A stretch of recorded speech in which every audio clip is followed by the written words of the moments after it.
Good evening, LMC. Good evening, everybody. Welcome to Living Manna Church. I'm Pastor Dave Sain, Senior Shepherd here at Living Manna Church. Happy Wednesday evening to everybody. I hope that you are having a good week this week. I hope you had a good day. And if you didn't have a good day or a good week, tomorrow's a brand new day, and His mercies are new every morning. So I hope everything changes for you tomorrow. But here we are. It's Wednesday night. We are at Bible study. I am so grateful that you've chosen to spend some time tonight to open up your Bible, to get into some things. We're going to be continuing in the study that we've been in. That is the From the Beginning series. This will be the second to last study on it, and then this upcoming weekend we'll wrap it up. There's a lot more to say, obviously, and we'll get back to the story of Abraham and Isaac and Jacob at some point, but we want to make room and have some time to be able to speak about Passover. It's going to take a couple of weeks to do that, so we're going to be making a transition into that very soon. But two more studies, and tonight, obviously. I want to, before we get started, remind you that if you are watching us on the app, wonderful, amazing, great. If you're watching us on YouTube, please be sure to hit that like button. It helps us out a lot. Hit the like button. If you're not subscribed, hit the little bell there so that you're notified every time that we go live. If you want to know some more information about our congregation, you can hit the description, right in the description box there. You'll get all sorts of information about us, including if you're blessed by what we do, if you're encouraged by the studies, if you're fed by what we do. We certainly would appreciate if you become part of what we do here at LMC, and there is a giving section there as well. So if you want to give gifts, offerings, tithe, please, we welcome that. We appreciate that. It helps us to continue to do what we do here at LMC, and we hope that you're blessed by it. Okay, so I think that's all the commercials for right now. So why don't we do this? Let's say a quick word of prayer, and then we'll jump right into it. Abba, give us eyes to see, ears to hear, and a heart that's willing to obey. In Yeshua's name, amen. All right, so here we go, guys. Here is, let me pop this up. There we go. Here is the title for tonight. It's called Flesh and Spirit. So like I said, it's still the continuation of the story of Abraham. We're gonna go back just a little bit to explain something about the flesh and the spirit. And really, I was kind of going between the title, Flesh and Spirit or Born Again, and you'll see what I mean by the end of this message, why both of those titles really kind of do work for this particular study. So here we go. Let's just jump right into it. And let me make this a little bit bigger so all you guys have a better view. Genesis chapter 21 and verses 8 through 12 are going to be our kickoff verses for tonight. Now, we've been in chapter 22. We've been talking about the offering of Isaac. So this is stuff that happens, sometime, actually many years before chapter 22. So chapter 21. So we're going backwards just a little bit, but there's a really important principle here that we kind of skirted around, skipped over just to get to some other things. But I don't want to leave this study without making sure that you understand this particular part of the story, because it really is paramount to understanding the whole story, to getting the whole concept of understanding how Father thinks and how we should therefore think or understand what it is that He's told us. So here's Genesis chapter 21, and this is from verses 8 through 12, and it says, "And the child grew." So he's already had Ishmael, right? Years have gone by. We went chapter 18, 19 is Sodom and Gomorrah. Right, that's that whole story. So this is all after that. The angels have come. They spoke with Abram. They told him, next year you're gonna have a kid. Well, it's next year, and so that's what we're reading. Actually, it's way past that next year. It's many years. It's a couple of years later. It says, "And the child grew and was weaned," so around 4 or 5 years old. "And Abraham made a great feast on the day that Yitzhak was weaned, and Sarah saw the son of Hagar, the Egyptian, or the Mitzrayim, whom she had borne to Abraham." She was mocking, or he was mocking. So she sees Ishmael, in other words, the son of Hagar, mocking. Now, I didn't underline or highlight that word, but we're going to get back to that as to kind of what's going on here. Verse 10 says, "So she said to Abraham, So whatever just happened, think about this, whatever just happened, whatever, and this isn't a kid. We're not talking about a kid here. We're talking about, well, it's a teenager, but, an older teenager. Whatever he just did on this amazing occasion where, they're celebrating the weaning that Isaac isn't going to suckle anymore. He's becoming a toddler. He's gonna he has to live, and he's gone past that very precarious stage. In those days, many children died before they even became, when they were babies, before they even got a chance to grow up. So this is a big moment. This is big. Plus, of course, he is the son of promise, right? He's the promised one. So whatever it is that Ishmael just did. You can use your imagination. We'll get into some of the language, try to find it out a little bit. But whatever he did was so offensive, so in the face of on this amazing day of celebration, that listen to Sarah's response to this. And I got it there in blue so you guys can see it. Drive out this woman. Female, drive out this woman, this female servant, and her son. Get rid of them both.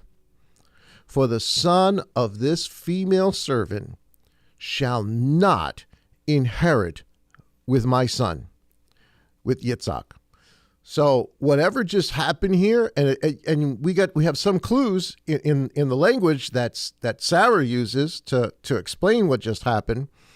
And some clues certainly in the actual language itself, but whatever this young man just did crossed the line. It crossed the line, and now Sarah's like, enough. And you kind of got to think that there's been bad blood for a long time, since the first time that Hagar leaves, and so there's probably been bad blood for a long time. But whatever just happened, it was like that straw that broke the camel's back. And of course, very, very famous words, drive out that female servant, that female slave, and her son, that they will not inherit, or he will not inherit with my son, with Isaac. Verse 11 says, and the matter was very evil in the eyes of Abraham because of his son. So Abraham's kind of freaked out because he loves Ishmael. Why wouldn't he love Ishmael? It's his son. It's with Hagar. It's still his son. And he's going to find out by the next chapter, father's, recognizing only one begotten. But it doesn't mean that Abraham doesn't love Ishmael. Of course he would love Ishmael. So, and even if it's a child born of another woman in this day, of a maiden, it's really really bad form to just toss that kid out and toss that woman out. It's not what a good man would do. So I get why Abraham's a little sort of taken back by this. But verse 12 says, but Elohim said to Abraham, let it not be evil or bad.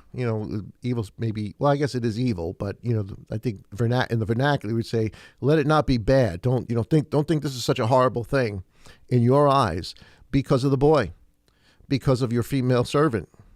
Whatever Sarah has said to you, listen to her voice, for in Yitzhak your seed is called. Now, I got to admit, this is kind of funny because, Abraham's got to be scratching his head here, because the last time he listened to his wife, he got in a lot of trouble, caused a lot of, and they're still dealing with it. And so she now says this, and what is father? And now I know, ladies, you should definitely highlight this scripture. You should underline it. And at any time hubby doesn't want to get with the program, you just quote Genesis chapter 21 and verse 12, listen to her voice. And see how far you get with that. But anyway, so now father's telling him, yeah, listen to what she said. But for a specific reason, he says, because in Isaac, your seed is to be called. So all the promises that were given, everything written in the stars that he was able to understand, all of that goes through Isaac, not through Ishmael. It doesn't mean, again, that even father doesn't love Ishmael, but that's just not the vehicle through which the seed is going to come. All right, so that sets the tone, if you would, for tonight. Now, we've talked about this many times, so I'm not going to belabor this, but by this point, Father speaks to us in types. He speaks to us in shadows. He speaks to us in patterns, in similes, uses one historical thing that winds up happening again, not exactly, but close enough that you can take the lessons learned from the one thing and apply it to the next thing. Well, this is how Father teaches us, right? And so we're watching a pattern. Now, we've been talking about this for a while now throughout the series, but here's another amazing pattern that is being unfolded in front of us that we need to be sensitive to when we read. That, we need to pay attention to the surface story. It's the stuff we kind of just talked about, sort of the human end of it and what you're reading. But we also need to be sensitive to the story behind the story, right? The shadow, the type, the bigger picture that Father is trying to get across to us. And this, guys, this is a big picture. What's going on here? This is really, really neat. It's to me, a Bible nerd, this is exciting stuff. So let's review some of the story. Not obviously not in great detail, but let's get the sort of a timeline going here. All right. So this whole thing started off, if you remember, in Genesis chapter 12. I got it highlighted there. In Genesis chapter 12 and verse 1. And just to sort of refresh everybody's memory as to where Abraham's gone, where this story has gone over the last couple of weeks that we've been doing this, it says, "And Yah said to Abram, get yourself out of the land, from your relatives and from your father's house, to a land that I will show you. And I will make you a great nation and bless you and make your name great, and you shall be a blessing." Of course, this is the calling of Abraham, right? I'm going to, bless the nations because you get out of Ur of the Chaldees, of the Kasdim. Get out of there, right? Just get out of there. I'm going to show you. I'm going to bring you to a specific land. Everything starts right there. Everything starts. Well, actually, the story of Abraham starts much earlier, but the call of Abraham starts right there in chapter 12. And this is really important because we're going to get back to that in just a second. But if we follow the story along, of course, all sorts of different things happen. They finally make their way down to Canaan. And the whole Sodom and Gomorrah thing, before the Sodom and Gomorrah thing, Sodom is taken over, Lot is lost. Father then makes a covenant after Abraham gets all the people back. And in chapter 15 and verse 4, it says here on the screen, "And see, the word of Yah came to him saying, this one," meaning Eliezer, because he's promising him a son now, "this one is not your heir, but he who comes from your own body is your heir." All right, so we go from I'm calling you out of the land to now I'm promising you an heir. And the rest of it, as the stars of the sky, which we've gone over, the whole Maseroth, all the rest of that. And Abraham believed Father, trusted Father, and it was credited to him as righteousness. Chapter 16, same book, Genesis, we're following along in the story. Chapter 16, it takes a while, many years, nothing's happening. And Sarai says to Abraham, "See, Yahweh has kept me from bearing children. Please go into my female servant. It might be that I am built up by her." And Abram listened to the voice of Sarah. So this is the whole Hagar thing, right? They went down to Egypt some time earlier. They get Hagar and many other slaves. And now Hagar is going to birth the son that they're hoping is the son, right? This is all kind of review for us. We went over this, so you guys should definitely be familiar with this. Verse chapter 18, we're skipping now. This is the whole, the three angels come and they visit with him. And they're going to tell Abram and Sarah that, by this time next year, you guys are going to have a kid. At the appointed time, you guys are going to have a son. And so Sarah overhears it. And the story is, of course, Sarah laughs. I mean, wouldn't you, if you were as up in years as Sarah was, and you're hearing that, oh my goodness, I'm going to have a kid, thinking the whole time that Ishmael was the way Father was going to answer that prayer. It says, "Now Abram and Sarah were old, well advanced in age, and Sarah was past the way of women. And Sarah laughed within herself, saying, After I have grown old, shall I have pleasure, my master being old too." So, this is going to be a miraculous birth, but by the same token, it's also going to be a natural birth. And that's kind of what she's referring to here, that, oh my goodness, I thought he was too old and I'm too old, but are we going to have pleasure? So, a little window into the human part of it there. But she laughs, right? And of course, the angel that stands in the presence of Father speaks to her about that. You guys can read that. But that's the story. So now the son is coming. The promised son is coming. The son finally gets here. And there's still animosity going on. And then after some years, 4 or 5 years, that now the child is being weaned. He's coming off of suckling. He's now going to be able to stand on his own, become the boy, become the man, be that son of the promise. The thing Father said was going to happen is happening right in front of their eyes. And so they're having a big party. They are rejoicing over all of this. And it is in that context that now, once more time, chapter 21, on the screen there, chapter 21, verses 1 through 3, right here, it says, and Yah visited Sarah as he had said, and Yah did for Sarah as he had spoken. So Sarah conceived and bore Abraham a son in his old age, at the appointed time of which Elohim had spoken to him. And Abraham called the name of his son, who was born to him, whom Sarah bore to him, Yitzhak, again, which means laughter.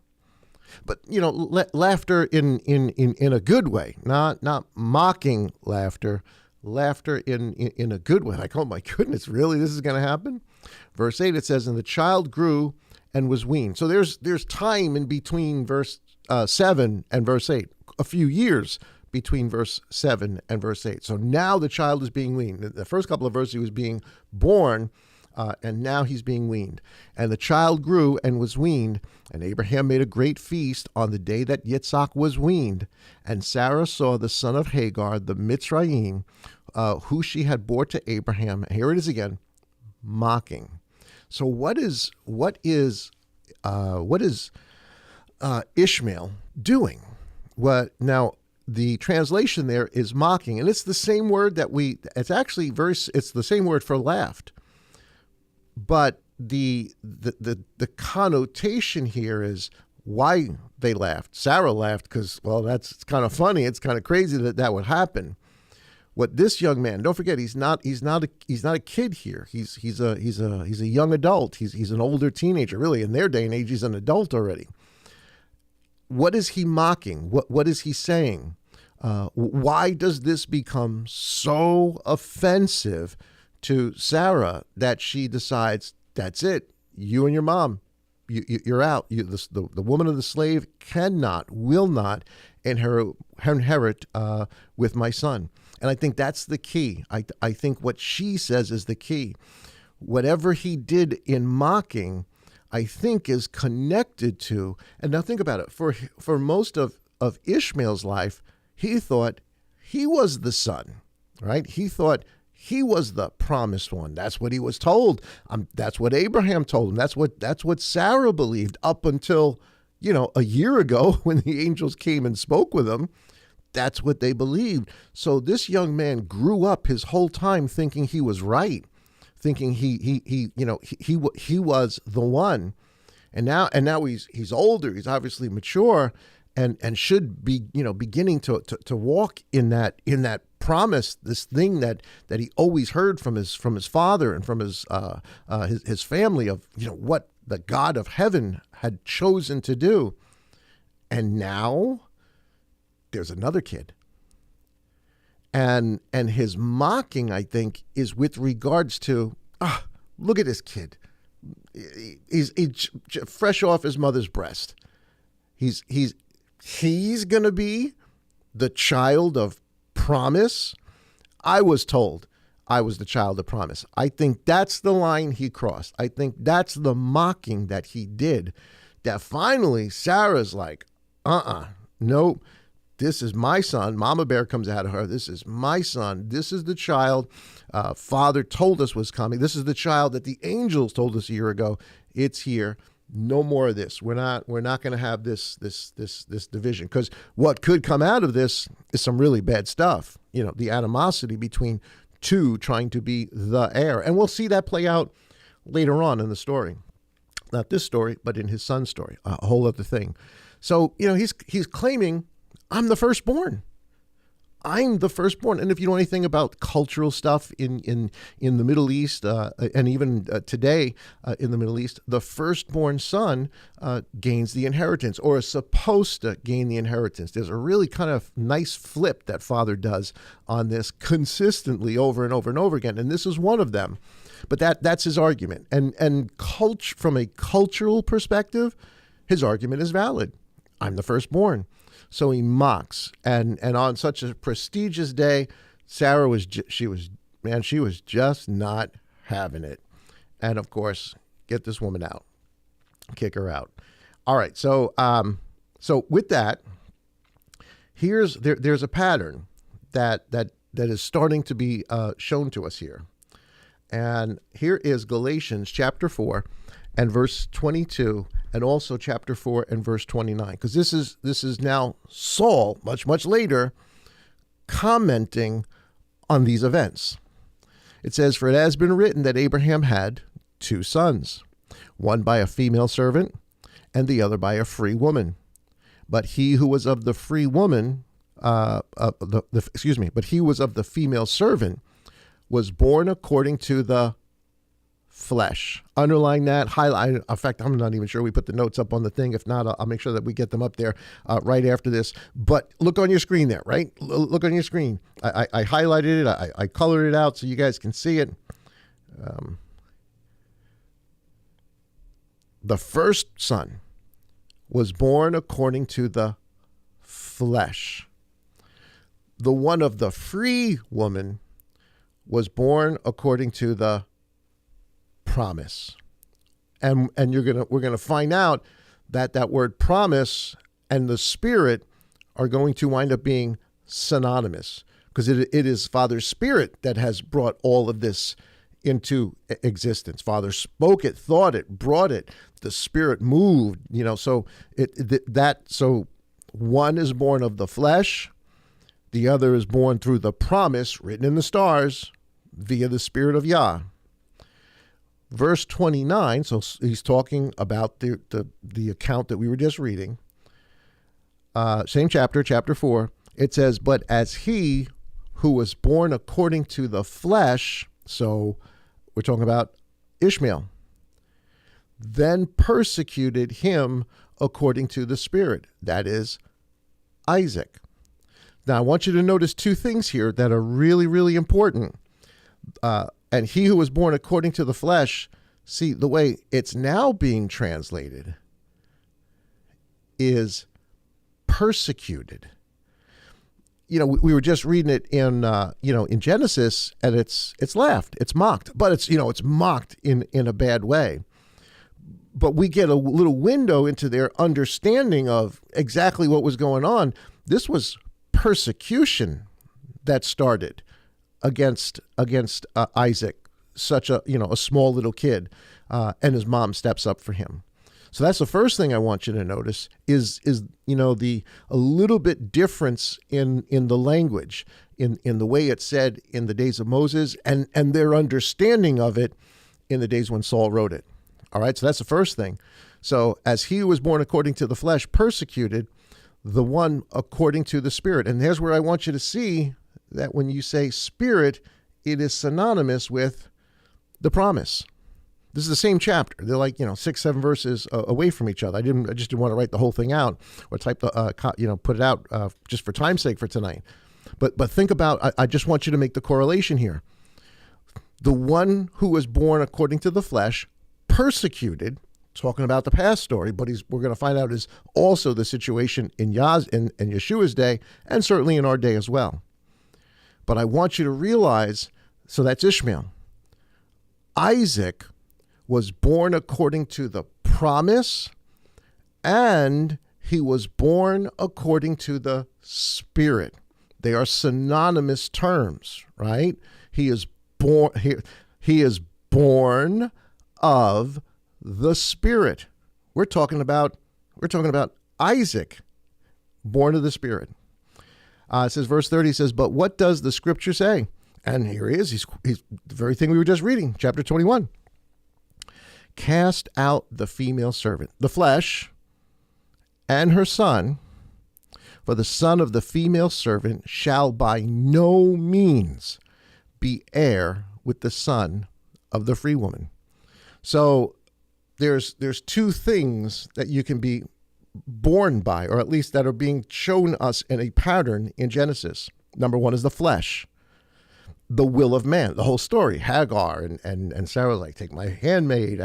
Abraham's, he listens to his wife. That they tried to push the things of God to happen. They through their works and effort tried to attain what can only be given by a promise. If you ever want to simply describe the gospel story to somebody, that's it right there. Abraham, just like religion, tried to do things to attain what can only be given by a promise. That's the summary of the gospel, at least, a good portion of it. So to be born of the flesh is to be born of the will of man, man's works, efforts. To be born of the Spirit, or to be born of the promise, is to be born of the Father's will, according to the story, the scroll, because that's what the promise is. It's the story. Read the stars, put them in their order. That's what it means to be born of the will of the Father, to be born of the Spirit, or through promise, born of the flesh, born of the promise, or born of the Spirit. Okay, so I hope some of you are probably thinking way ahead, but stick with me. We'll get there in just a second. However, before we do, there's another side dilemma here that I want to just touch on that I know sometimes pops up as questions, because some of the math seems a little wonky, and you wonder, is this accurate or not? And here's Acts chapter 7. This is Stephen, as he's dying, or he's about to die, about to be stoned to death, and he's given us a rundown of history, right? He's doing like a little paraphrase of the Torah, really, of the story of Moses, or everything that Moses wrote. And in Acts chapter 7 and verse 5, Stephen says this, and so he's talking about the house of Israel, Abraham actually, and he gave him no inheritance, meaning Abraham, in Canaan, not a foot of it, but he promised to give it to him for a possession, and to his seed after him, when as yet he had no child. So story we've been reading.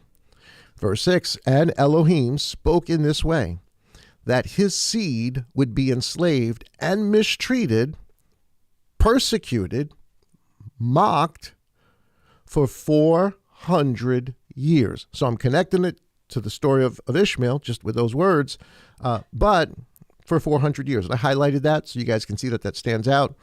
It says, in the nation to whom they shall be enslaved, which is obviously Egypt, I shall judge, says Elohim, and after that they shall come out and serve me in this place. So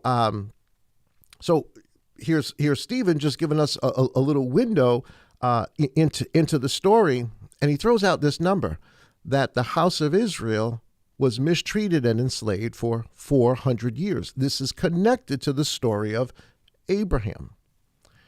Now, just by way of note, Israel is in Egypt. We know this just as a point of history, is in Egypt for actually 215 years, not 400 years. So there's a little dilemma there. When you're reading this, you're saying, well, wait a minute. There's no way that Israel was in Egypt for 400 years. The math just doesn't work out. Here is Genesis chapter 15 and verse 13. Now listen to what Father says to Abraham while he's giving the promise in the sky and cutting covenant with him.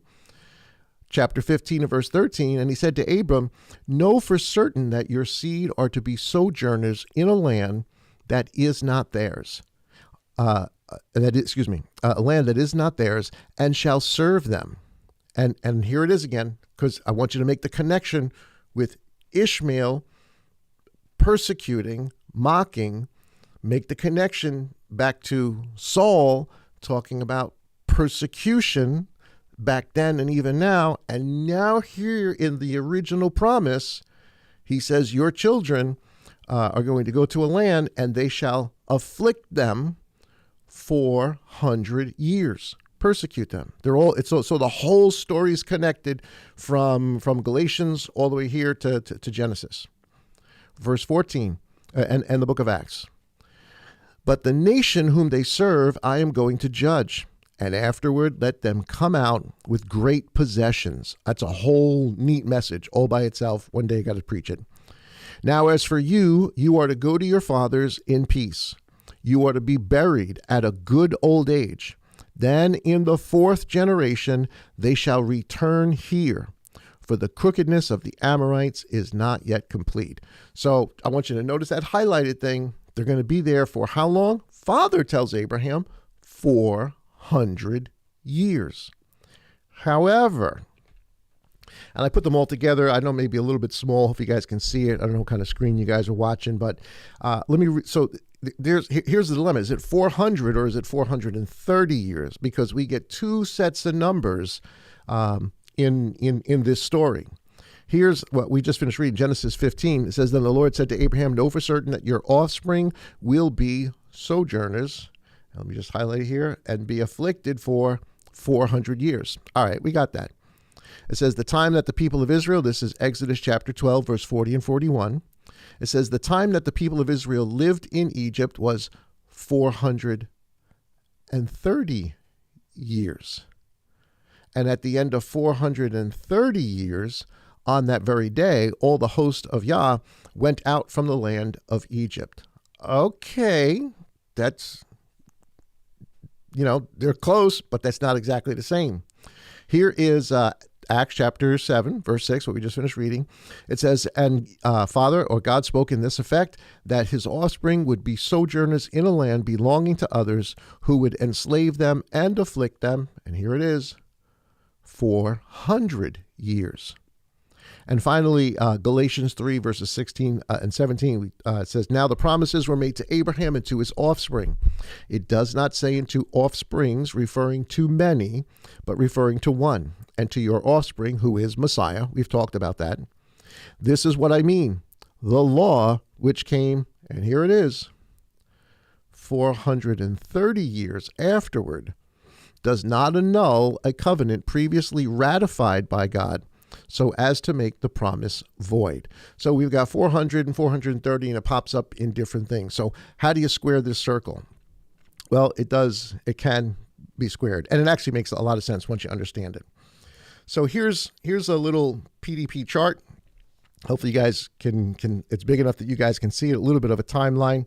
But I hope that I think this will help you to understand the dilemma, because it's really not a dilemma. It actually just sort of proves itself out. All right, so we know Israel was in Egypt for 215 years. Father, as we ran through all of those scriptures, just briefly summarizing the story. Father calls Abraham, or Abram, in Genesis chapter 12. Come out of your country, leave the Ur of the Chaldees, leave your father, etc., etc., etc.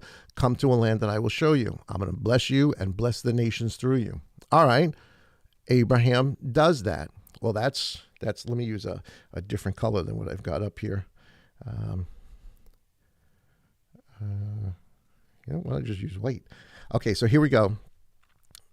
I don't want to use that. So here's where we just were. I'll just use a highlighter there.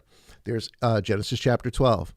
Well, 30 years later, from the time Abraham was called, is right here when Ishmael is being weaned.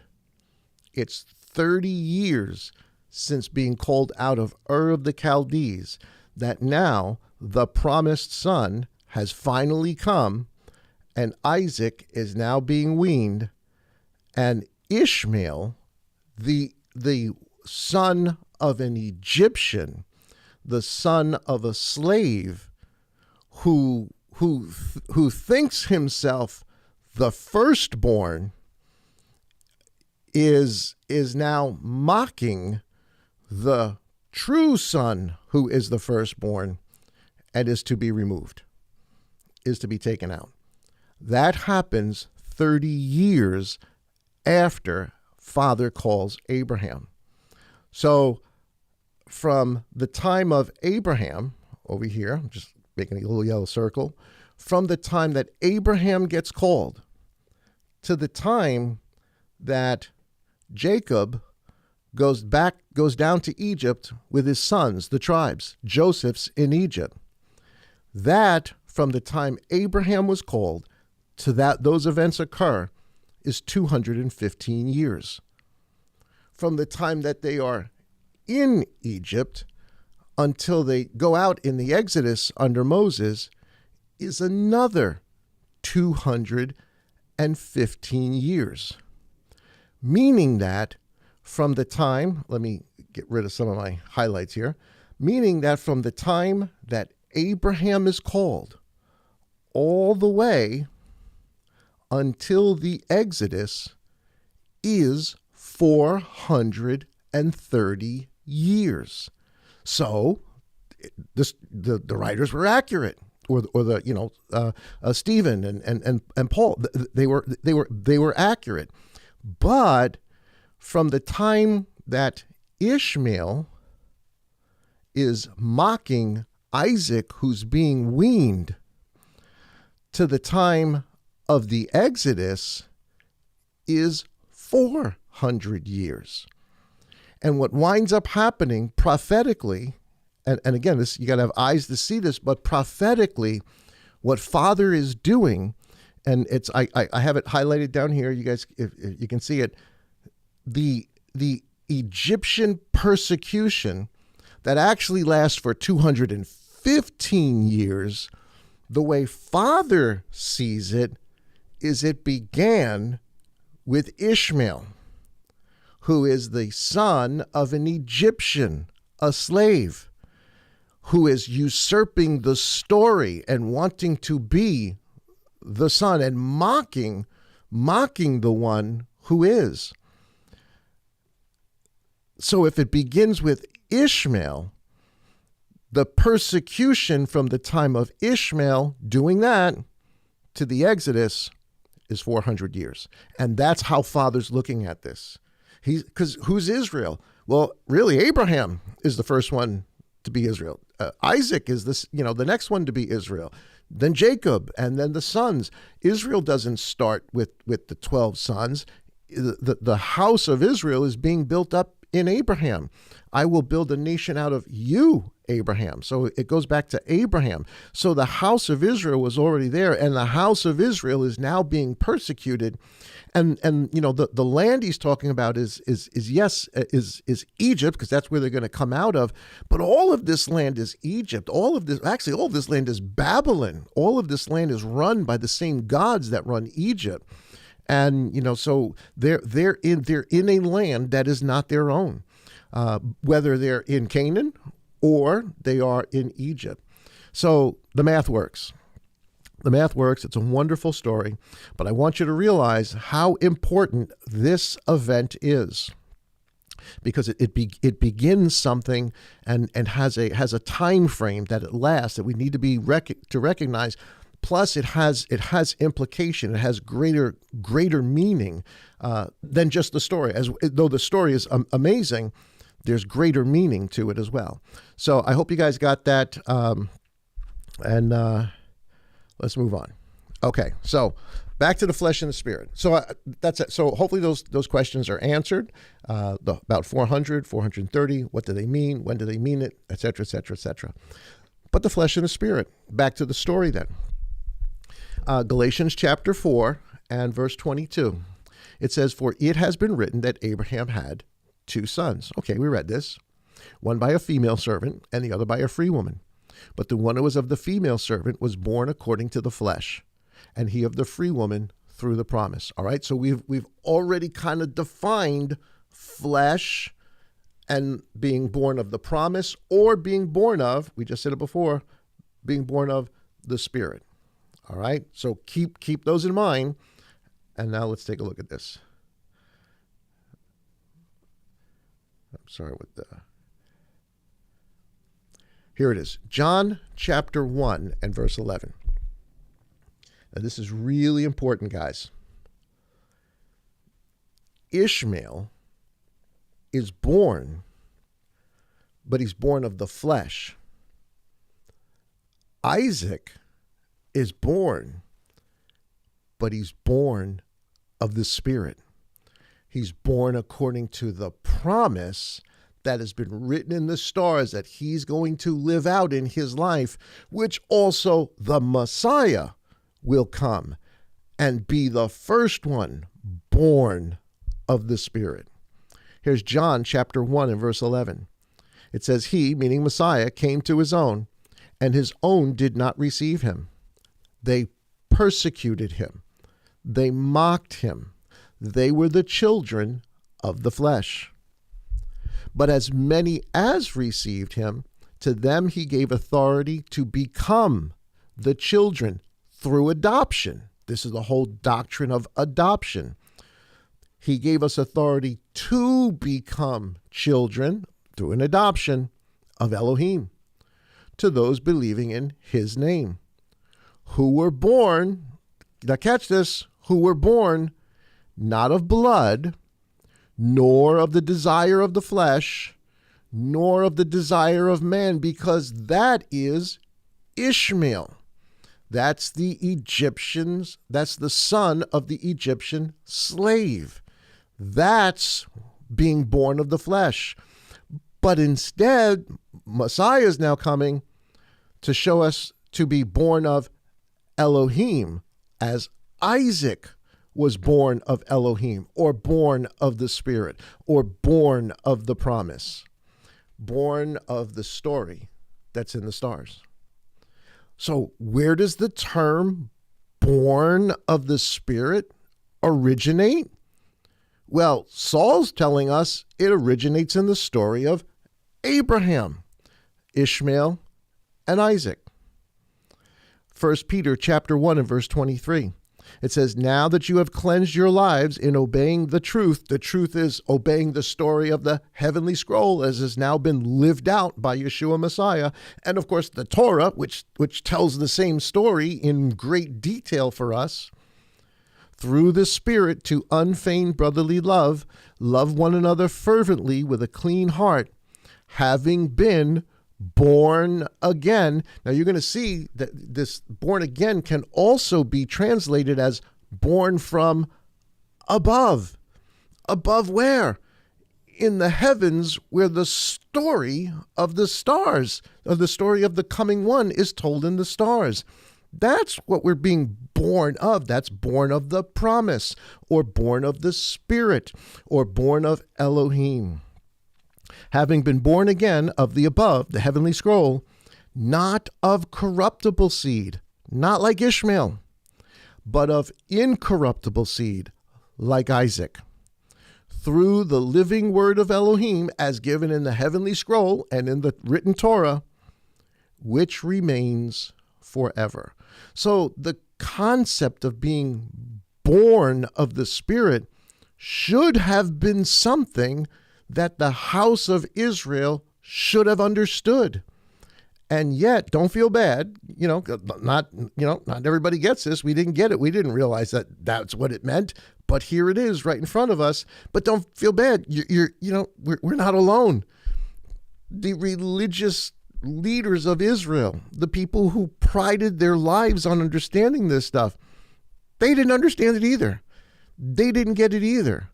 Here's John chapter 3 and verse 1. Now this conversation takes on a whole new meaning. It says, and there was a man of the Pharisees, Nicodemus was his name, ruler of the Jews. This one came to Yeshua by night and said to him, Rabbi, we know that you are a teacher come from Elohim, for no one is able to do the signs you do if Elohim is not with him. Now, I beg to differ with that. I think he's wrong there. The reason they should have known that he was, well, maybe as a prophet you could say signs, but the reason they should have known that he was Messiah was really not the signs, it was the prophecies.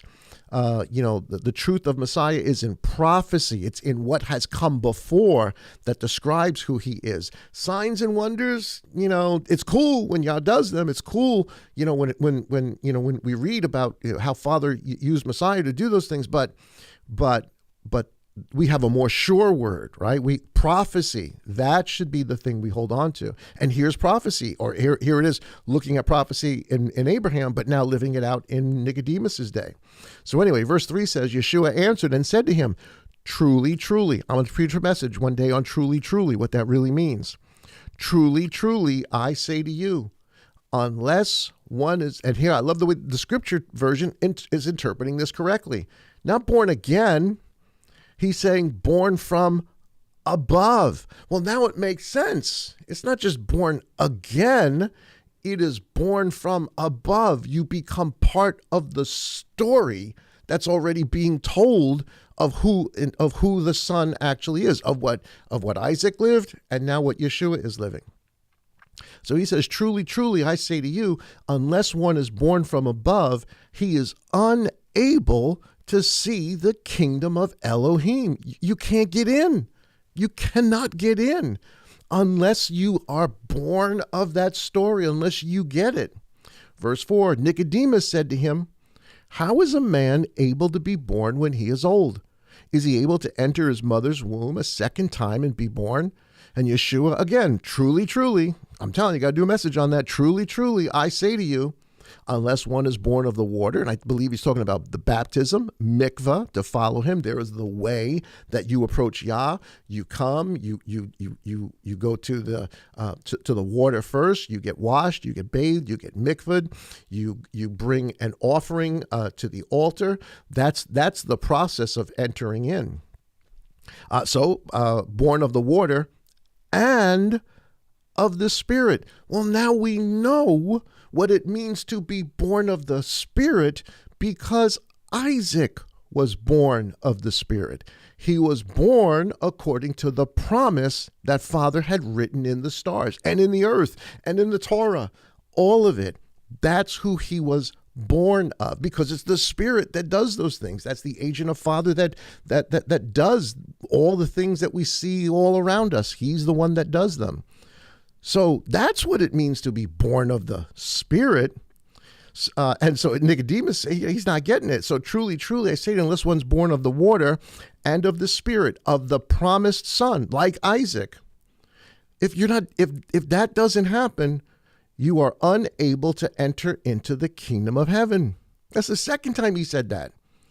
Verse 6, that which is born of the flesh, Hagar, Egypt, Ishmael, though it may think it understands the promise, that it is the promise, that it is the firstborn son. Whatever is born of the flesh is flesh. And that which is born of the Spirit, of the story, of the son, of Isaac, that is spirit. Verse 7, do not marvel that I said to you, you have to be born from above. Yeshua is just quite plainly saying to him, how come you don't understand this? Why are you looking at me, with that face? Like, I've never heard this before. And actually, I think of it, he later goes on and asks him, are you a teacher of Israel and you don't know these things?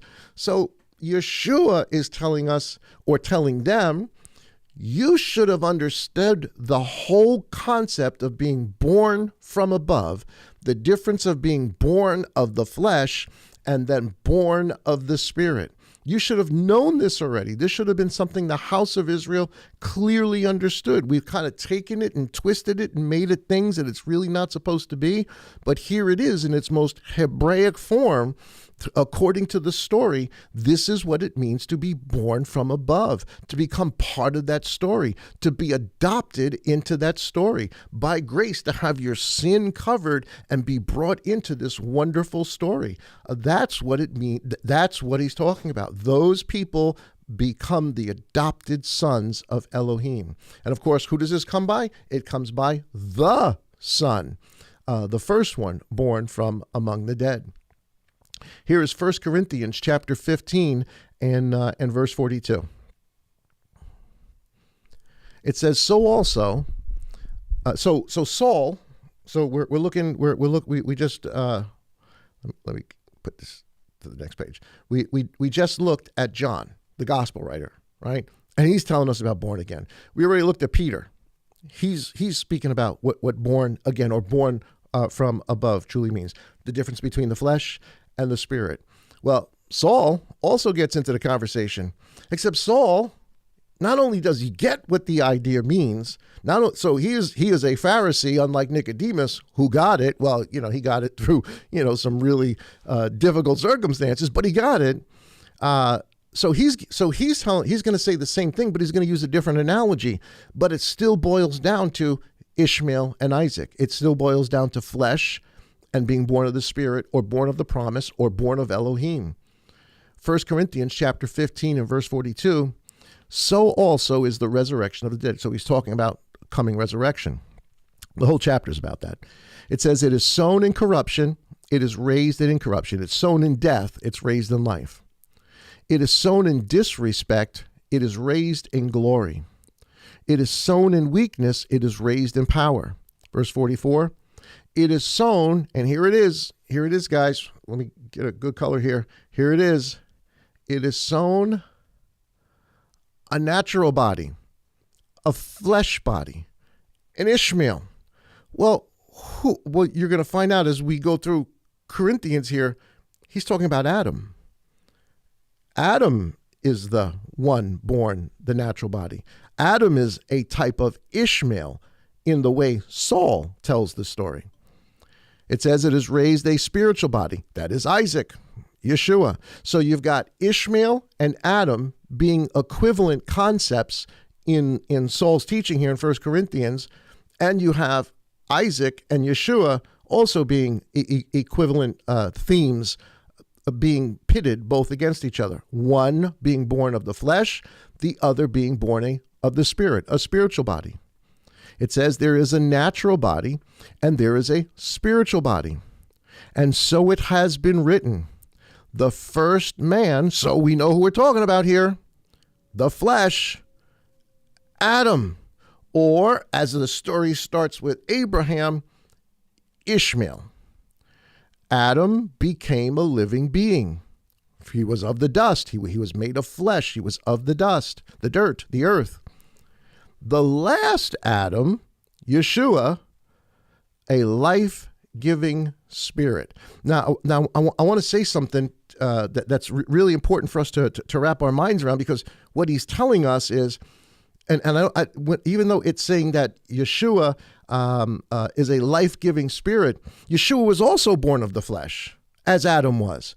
Just like Ishmael was born of the flesh, just like Isaac was born of the flesh, meaning they were human, right? They were real people.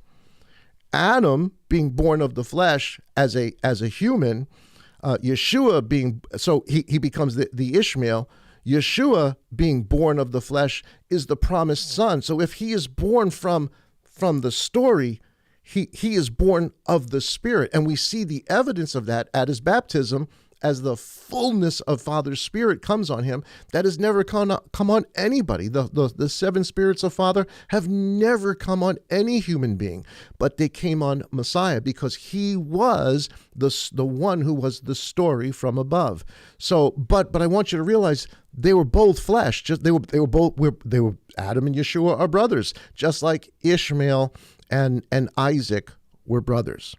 But one represents the flesh, the other one represents the promise or the Spirit or Father or the Word of God. The Word of God is another analogy that Peter uses to refer to the promise. So it says the first man, Adam, Ishmael, became a living being. The last Adam, Yeshua, a life-giving spirit. However, the spiritual, now get this, the spiritual, which would be Isaac or Yeshua, however, was not first, but the natural or the fleshly, Ishmael or Adam, was first. Well, Adam's the first human, the firstborn. Messiah is a second Adam. We'll find out in a second. Which one was the promised son? Not the first one. The second one was. in the story of Ishmael and Isaac. Which one? Why does Sarah want him thrown out? Because the first one of the flesh is not the one of the promise, but the second one is. The second one is that promised son. And that first one cannot usurp what is given by promise to the second son. And we're going to see this back and forth with first and second throughout the Bible. But here it is. This is describing to us, Saul is describing to us in a roundabout way, using different analogies, but still the same principle of flesh and spirit. And he's telling us the flesh comes first. Adam came first. Ishmael came first. The spiritual Isaac, however, was not first, but the natural Ishmael, and afterward the spiritual. The first Ishmael, man, was of the earth, of Egypt, Babylon, really, earthly, fleshly. The second man is the master from the heaven, from the heavenly story, the scroll. As is the earthly who gets kicked out, so also are the earthy. And as is the heavenly who has the promise, adopted because of Messiah, so also are those who are heavenly, sons of Elohim, born from above. And as we have borne the likeness of the earthy, because just like these people, we are all born of the flesh, all of us. So not only is this a battle that plays out in Isaac and Ishmael, it's a battle that plays out in many other stories too.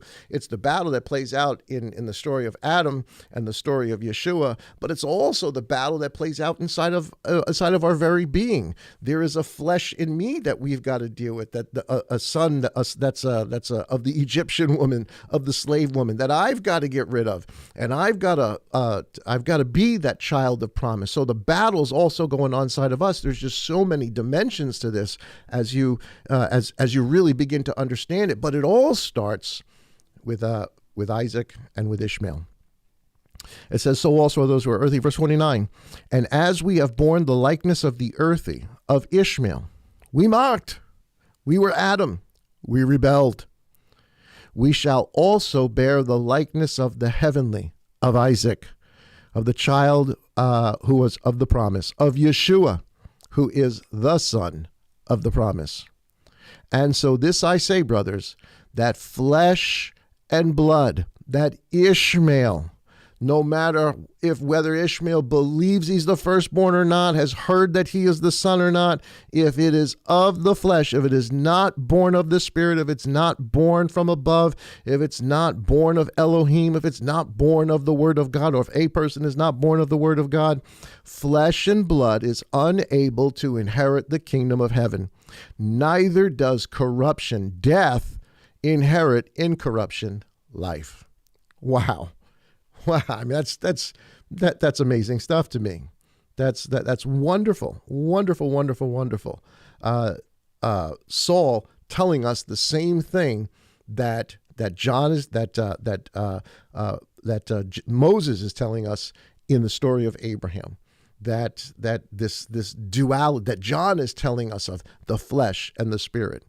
Here's 1 Corinthians chapter 15 and verse 49. I want you to notice, I sort of color-coded this a little bit so you guys can catch it.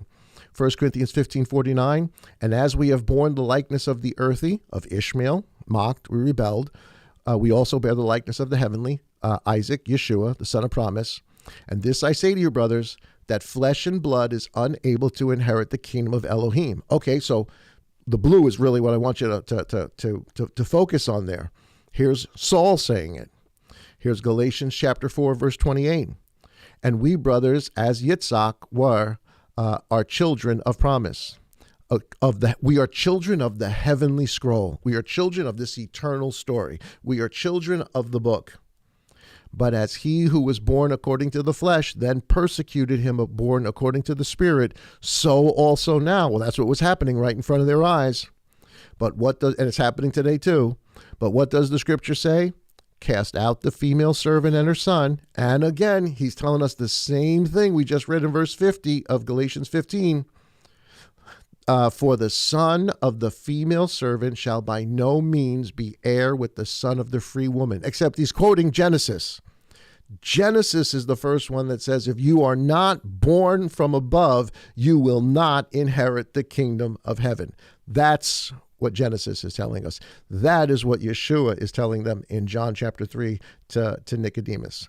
Galatians chapter 4 and verse 31 then says, therefore, brothers, we are not children of the female servant of the flesh, but of the free woman, or of the Spirit.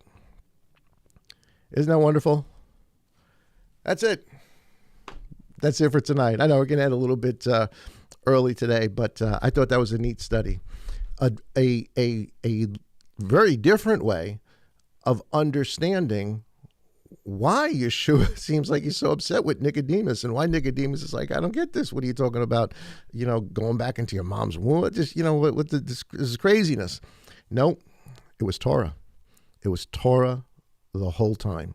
It was the principles that Father laid down in the first son, who was the example.